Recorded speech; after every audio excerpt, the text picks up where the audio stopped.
Goldfish are a perfect starter pet to teach kids about responsibility for 3 days and then emotional scarring for life. But are they a scam? Find out on another episode of my hit series, Is It a Scam? Yep. A lot of people get their first goldfish the same way, in a bag, for free, and without their parents' permission. Schools and fundraisers love to give away these fish because they cost almost nothing, and kids are excited to get them and love them forever, except forever lasts less than a week, and then they find Lauren's goldfish burn floating the bad way. But if this ever happened to you, it's not your fault. Goldfish have the double curse of being very inexpensive and very difficult to care for. They're cheap, but in the way that razor blade handles or printers are cheap. The money isn't in the purchase, it's in the comeback. So pet stores make their money off selling tanks and accessories and food, and then the people who are giving these out of prizes either don't know or don't care that they're passing off the burden of pet store prices and fish mortality onto unsuspecting children. And when you see a living thing in a plastic bag, you think, oh, this must be a chill living thing. It probably can live anywhere. Very no. They produce a ton of ammonia and need a ton of oxygen. So what they really need is very large tanks with very good filtration, which is expensive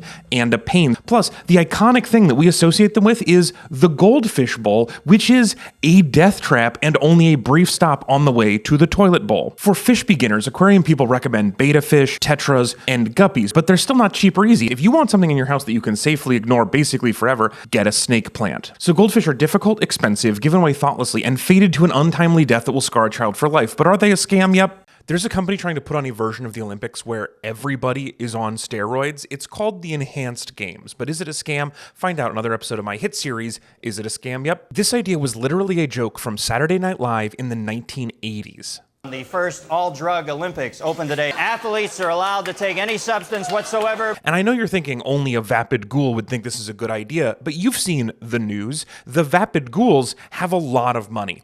The PAC funding this one include Don Jr., a Saudi prince, and of course, Peter Thiel. The exact three investors I would use if I was writing an SNL sketch today. They claim they're going to break a bunch of world records, but that's not how world records work. Sure, you can go a tenth of a second faster if you do drugs. I can go faster in the pool on a jet ski. It's not impressive to do the sport wrong. And if everybody's doing the same drugs, they'll be in the same order they would have been otherwise, but with more bad health outcomes. Nobody said, I wish I could watch the Olympics, but with everybody getting heart attacks and shrunken testes. We watch sports for the stories, and everybody in these games will have the same story. I couldn't, and then I took oxymesterone, and then I could. But even vapid ghouls don't want to put their money into something that's just the Olympics but sadder, so there must be another reason. And we found out in their announcement video, the real reason is they're also selling their own custom nutritional supplements. Shrink your balls like the pros with the official Cheater Game snake oil pills.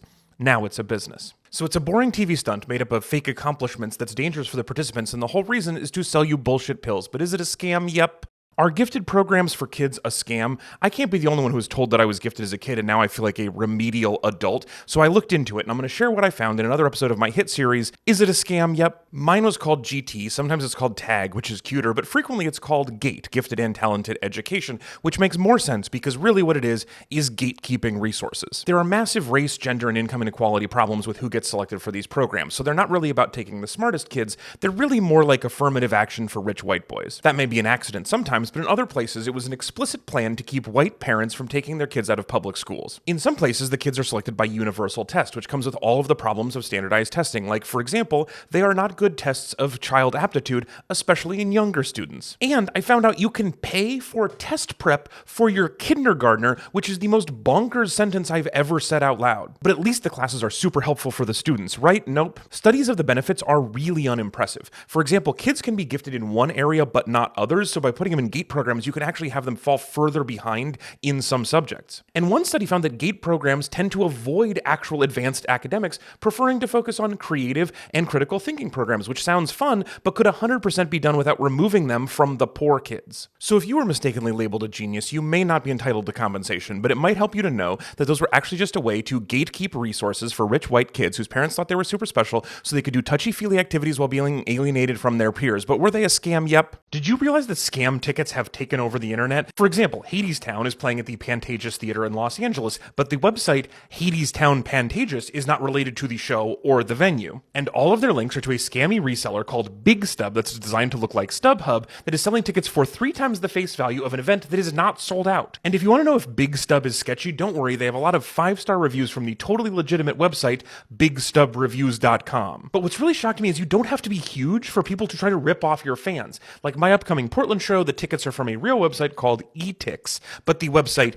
eTickets is fake. They're using an AI version of my face and selling tickets for $300, even though the real tickets are still available for $30. But credit where credit's due, they're scamming you for a $240 markup for probably fake tickets, but at least there are no fees. The weirdest one is Meet and Greet Tickets, which claims to be selling VIP meet and greets that don't exist. It's full of red flags, but if you're not paying close attention, you might miss them. Like this sentence: ever imagined meeting Alex Falcone face to face? No, you haven't. I meet people for free after shows, and it's still probably not worth it. So how do you avoid getting scammed? Number 1, always go to the artist or the venue website. Do not search. Number 2, it's a red flag if the deals are too good, but also if they're too bad. And number 3, Ticketmaster is basically a monopoly, and instead of stopping scalping, they've decided to include it as a feature on their own app. So if you feel like you're getting to go to a show without Ticketmaster getting any money from you, that's probably not real. But most importantly, you do not need to see Hadestown because we all already live in hell. Credit scores can determine everything about your life, from how much you pay for a car loan to whether or not you get a job. But are they a scam? Find out in another episode of my hit series,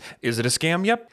If you're a bank, you regularly have to ask yourself, should I give this weirdo some money? So a bunch of for-profit companies stepped in and they said, don't worry about it, we will help you out. We will keep a list of every single weirdo and how much money you should give them. I get why they wanted that, but obviously it did not end well. Like if this is your first time hearing about humans, you will definitely be shocked to find out the list was racist. Corporations got to decide which people were good, and it's so weird. They thought mostly the white people. As the banks got bigger and their shareholders demanded more profit, the scores changed to reflect not just how trustworthy you were, but how much money they could make off you. And that's why paying off your debts can actually make your score go down. They want you to be good with your money, but not too good that you don't have to pay them interest, because it's not actually a trustworthiness score, it's a milkability score. And if that wasn't bad enough, the companies decided not just to sell to banks, but to sell to anybody who wanted it. So if you apply for a job, that job can look up your credit report and see a list of all of the loans you have and how much money you owe. That's unfair, an invasion of privacy, and creepy. Any employer who would do that is a money pervert. And meanwhile, the companies that get to take all of our data are just giving it away to hackers. And the banks who ruin your life over a tiny mistake are constantly themselves doing massive fraud. They're also financing the worst people and still doing that same fraud later. So it's a discriminatory system used to measure suckerness and applied to the wrong things by companies whom themselves have done much worse stuff than you have. But is it a scam? Yep.